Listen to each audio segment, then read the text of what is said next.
Alhamdulillah wa la ilaha illallah Allahu akbar asyhadu an la ilaha illallah wa asyhadu anna Muhammadar Rasulullah.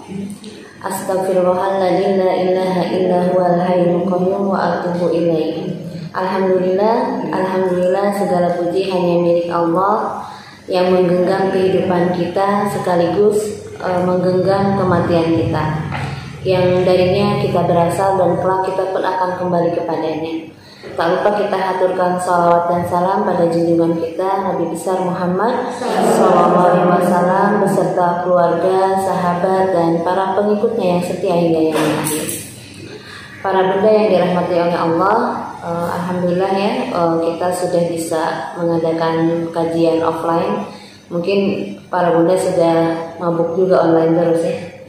Alhamdulillah kita bisa sama-sama hadir di rumah Allah yang insya Allah sangat Allah berkahi, dan ini adalah tempat dan waktu ya untuk mustajabnya doa. Kenapa? Karena Allah sudah mengatakan bahwa ketika namanya disebut gitu ya, kemudian diniatkan kita hadir di sini untuk mencari keridhaan Allah, maka Allah akan kirimkan ribuan malaikat. Jadi di sini berjejal Bu dengan malaikat, cuma kita nggak bisa melihat, dan malaikat itu akan terus mengaminkan doa-doa kita. Jadi ini adalah saat yang mustajab doa ya. Silakan Ibu sambil berdoa di dalam hati, nggak perlu keras-keras ya Bu ya. Apalagi soal utang piutang cukup dalam hati saja gitu ya.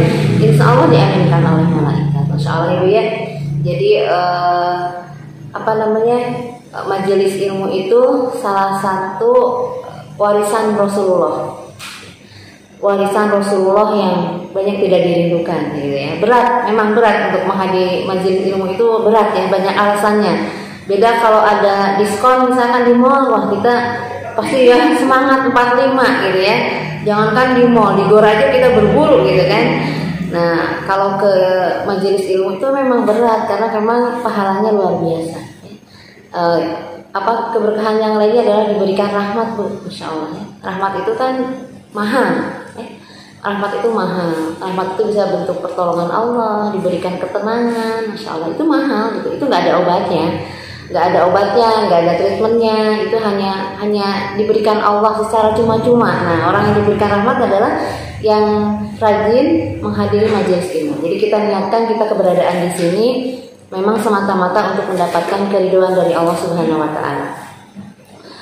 Ini sebenarnya saya malu nih Bu, karena sepertinya ibu-ibu ini lebih pengalaman dari saya.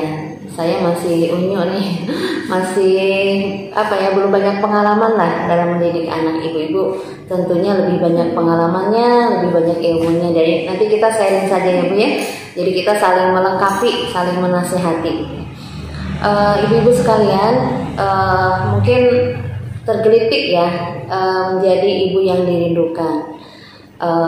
Kayaknya kita nih perasaan nih gitu kan, kayaknya kita sudah paling dirindukan deh, ya enggak?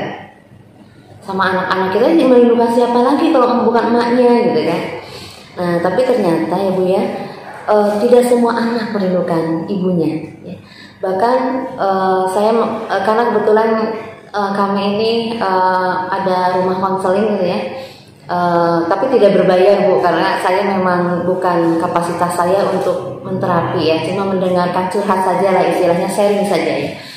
Jadi sebagai konselor keluarga itu suka ada gitu ya beberapa anak yang curhat ya kepada saya itu, mereka merasa nggak nyaman dengan ibunya. Ini berbagai alasan gitu ya. Nah bahkan ada banyak kejadian ya, yang anak perempuan Bu pada hari itu lari dari rumahnya, kemudian larinya itu bersama anak jalanan. Jadi mereka pergi ke entah kemana gitu ya, dan bertahun-tahun gitu ya, dan mereka hidup bebas di luar sana. Salah satunya karena merasa tertekan di rumah gitu ya. Nah ini kan berarti kita perlu effort ya, kita perlu usaha gitu untuk menjadi ibu yang dirindukan. Kenapa sih gitu ya Ibu ya? Dalam Islam itu ibu itu derajatnya sangat mulia, sangat tinggi ya. ketika seorang sahabat menemui Rasulullah kemudian bertanya, "Ya Rasulullah, siapakah orang yang harus aku muliakan, ya, selain Allah dan Rasulnya tentunya? Siapa?" Kata Rasulullah, "Ibumu." "Lalu siapa lagi ya Rasulullah?" "Ibumu." "Lalu siapa lagi?" "Ibumu." Jadi Rasulullah sampai mengulang 3 kali. Berarti kita ini, ibu ini 3 kali lebih derajatnya lebih tinggi dibandingkan ayah. Ini bapak-bapak nggak bisa protes ya, karena ini kan Rasulullah yang mengatakan. Bahkan Allah meletakkan surga seorang anak itu di bawah kaki ibunya, bayangkan. Tapi ini kan tentunya kita bukan berarti kita pongah ya. Mau masuk surga? Cium kaki ibu. Bukan begitu. Ini walaupun kotor ini rombongan pecah-pecah ini rombongan istilah surga. Ini surga kamu, gitu kan? Bukan begitu ya, Bu, ya. Ini kan sebuah penghormatan dari Allah kepada kita. Tapi kemudian bagaimana supaya penghormatan dari Allah itu kita bisa menjadikan ini memang betul-betul kemuliaan yang kita dapatkan kelak di akhirat. Ya, itu yang pertama. Karena memang seorang ibu itu mulia di sisi Allah. Nah, kemudian bahkan salah satu doa yang tidak akan tidak dikabulkan Allah adalah doanya seorang ibu. Insya Allah ibu ya. Jadi doanya ibu itu melangit, menembus lapisan-lapisan langit sampai langit ke-7. Dan Allah akan malu jika tidak mengabulkan doanya seorang ibu. Merinding ya, karena saya udah gak punya ibu. Saya pernah ngalamin ya, saya langsung mengalami bagaimana mustajabnya doa seorang ibu. Jadi ketika saya tinggal di Malaysia, saya melahirkan anak ketiga, itu kita sudah milih klinik yang di situ memang bidan semua gitu ya. Jadi kalau di Malaysia itu nggak boleh sama dukun bayi itu nggak boleh. Terus bidan itu nggak boleh buka praktek di rumah itu nggak boleh. Semuanya di klinik, di rumah sakit. Nah, saya cari rumah sakit besar yang khusus, maksudnya biar ditangani yang perempuan. Nah ternyata jadi di sana tuh sangat tidak mau mengambil resiko gitu ya. Sebenarnya saya sih nggak apa-apa, cuma air ketubannya juga belum pecah, masih utuh. Cuma air ketubannya itu ada yang keluar ya, prek itu ada yang warna hijau. Itu langsung dirujuk ke rumah sakit besar itu. Harus naik ambulan. Bayangkan di sana saya nggak punya keluarga dan saya meninggalkan 2 anak yang masih kecil-kecil, masih balita 2 di rumah. Saya diantar suami dan kita naik ambulan. Wah itu Bu, lagi kontraksi, bayangkan ya, lagi kontraksi bukaan 5-6 itu kan luar biasa ya, sedap banget ya. Itu naik ambulan Bu. Terus ini dibawa belakang, saya udah nutupin muka aja, saya nggak mau lihat karena rapi banget kan, dipindahnya jauh terus ke rumah sakit besar gitu kan.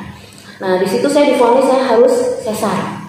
Saya nggak mau Bu, karena kebayang kalau sesar itu saya nggak siap gitu ya. Sesar itu kan nanti setelah itu ya Bu ya sakitnya, sedangkan saya punya anak gitu. Dan yang kedua nggak punya biayanya. Saya cuma pas-pasan buat melahirkan normal gitu ya. Akhirnya kata dokter, kamu udah siap-siap tanda tangan main dipaksa gitu kan. Karena ini katanya mungkin bayinya juga udah nggak bisa tertolong gitu bilangnya. Akhirnya kata saya ke suami, ya tolong telepon mama saya. Suami saya nelpon, mah, kalau bahasa Indonesia ya, minta doanya nanti mau melahirkan. Tapi kata dokter harus sesar. Apa yang dilakukan oleh ibu saya? Jerit-jerit Bu. Jadi bukannya ambil wudhu, sholat itu enggak, jerit-jerit, guling-guling di lantai, teriak-teriak. Ya Allah, tolong ini, ya Allah gitu. Sampai tetangga tuh pada berdatangan. Apa yang terjadi Bu? Itu saya baru buka dokter pada pergi nyiapin ruang operasi gitu ya. Terus dokter dan koas dari Singapura udah datang, saya mau jadi kelinci percobaan, tapi saya harus bayar gitu kan. Tiba-tiba bayinya keluar Bu. Masya Allah. Dan saya ngerasain melahirkan tidak kedentu ternyata begitu. Kan dalam Al-Quran dikatakan Allah lah yang, tangan Allah yang mengeluarkan kamu dari rahim ibumu. Tangan Allah. Jadi kalau kita misalkan mau melahirkan tunggu dengan capek, karena itu belum waktunya. Kalau sudah waktunya itu nggak usah ngeden Bu. Dan itu baru bukaan anak, bayangkan doa itu. Padahal ibu saya tidak sedang berdoa di atas sajadah munajat, enggak, teriak-teriak histeris, kaget gitu loh. Tapi doanya menangis. Saya tuh makanya, aduh kalau ada yang nggak baik sama ibunya ya saya suka sedih gitu Bu. Kenapa? Allah saja malu loh sama doa seorang ibu. Masa kita anak yang anak loh gitu ya, anak sampai bisa bersikap zolim sama orang tua itu saya suka sakit hati gitu, siapapun itu. Kenapa? Karena ya udah kita kehilangan bidadari. Kalau kita memusuhi ibu terutama ya, kita kehilangan malaikat kita di dunia ini. Dan itu berkali-kali saya merasakan itu. Sepertinya Allah ingin menunjukkan, nih janji Allah itu betul gitu. Saya disasarnya lagi sama ibu-ibu ya. Sampai kemudian si dokter tuh Bu, yang dokter ahli itu berbagai bahasa saya ditangani, itu Pakistan, Bangladesh, Cina, terus dari Singapura. Dokternya udah 4 Bu. Nggak tahu saya harus berapa puluh juta saya harus bayar gitu kan. Dokternya sampai bengong. Dan bagi saya gede Bu, 3,5. Bulatnya minta ampun sampai dokter nggak nyangkut kata saya emang layanan dokter kata saya. Sempat saya lagi jahit, saya bilang gini. Sempat saya sakit sebelah sama dokter karena saya dipaksa operasi gitu ya. Itulah doa ibu mengalahkan prediksi dokter ya, mengalahkan siapapun. Karena Allah sudah berjanji. Allah malu kalau ada seorang ibu berdoa untuk anaknya, apalagi sampai meneteskan air mata, kemudian doanya itu tidak terkabul. Allah tuh malu. Nah ini senjata kita Bu, insya Allah ya. Kemudian yang ketiga, kenapa kita harus menjadi ibu yang dirindukan? Karena anak-anak kita itu adalah investasi kita di akhirat. Ibu sekarang ada yang investasi emas, ya, bisa jadi dibawa ke akhirat nggak? Belum tentu. Bisa jadi ibu meninggal dipakai modal nikah lagi sama bapak, ya kan Bu? Lah iya Bu. Iya nggak? Alhamdulillah si mama baik banget, pakai ninggalin emas segala, yang modal nikah lagi. Ibu suwe ya, apa suwe Bu? Iya kan? Belum tentu harta yang kita miliki ini Bu bisa menjadikan akhirat kita lapang, itu belum tentu. Tapi ketika kita bisa mendidik anak-anak kita dengan baik ya, sehingga anak kita itu taat sama Allah, mencintai Allah dengan segenap jiwa raga mereka, kemudian kita meninggal, mereka itu jadi tabungan yang abadi, investasi yang luar biasa. Kenapa? Karena ketika kita sudah masuk ke liang lahat yang dingin, ya, ibu sekaya apapun nggak bisa pesen liang lahat yang hangat, nggak bisa. Liang lahat yang dingin, yang gelap, dan ibu sendirian. Ibu mau ngajak siapa? Gak ada yang mau nemenin. Ibu sendirian. Semua amal kita terputus tuh. Semua amal kita terputus. Kecuali 3. Dan salah satunya adalah doa dari anak-anak yang soleh. Jadi yang paling kita nantikan ini Bu nanti, ketika kita sudah tidak berdaya itu siapa? Doa anak-anak kita. Nah, kalau kita sebagai ibu tidak dirindukan, mereka rindu nggak mendoakan kita? Jadi kita harus menjadikan kita sosok ibu yang dirindukan, karena memang kita butuh itu. Kita butuh dirindukan oleh anak-anak kita. Bagaimana kalau anak rindu sama ibunya, maka setiap saat dia akan mendoakan kita. Masya Allah ya. Setiap sholat dia ingat kita, mendoakan kita, dia mohon ampun kepada Allah untuk kita. Dia bangun malam memohonkan ampun kepada Allah untuk kita. Masya Allah, itu indah banget itu. Itu nggak ada nilainya Bu dengan apapun, ya. Dengan apapun nggak ada nilainya. Jadi kenapa kita harus menjadi ibu yang dirindukan? Karena kita memang butuh itu. Kita butuh doa anak-anak kita. Ya. Jadi kalau kita ada masalah dengan anak Bu, kita jangan memperpanjang, ya. Jangan memperpanjang, lapang hati. Walaupun mungkin anak kita yang salah Bu, bisa jadi dari kesalahan anak kita itu ada investasi kita mungkin dalam mendidiknya kita nggak baik. Karena Allah mengatakan dalam surat Al-Rum ayat 30 ya, bahwa Allah itu menciptakan manusia itu atas fitrahnya. Jadi potensi untuk baik itu lebih besar dimiliki oleh anak-anak kita dibandingkan potensi buruk. Berarti ketika anak kita ada kesalahan, kita punya andil. Maka lapang hati, lapang dada, doakan.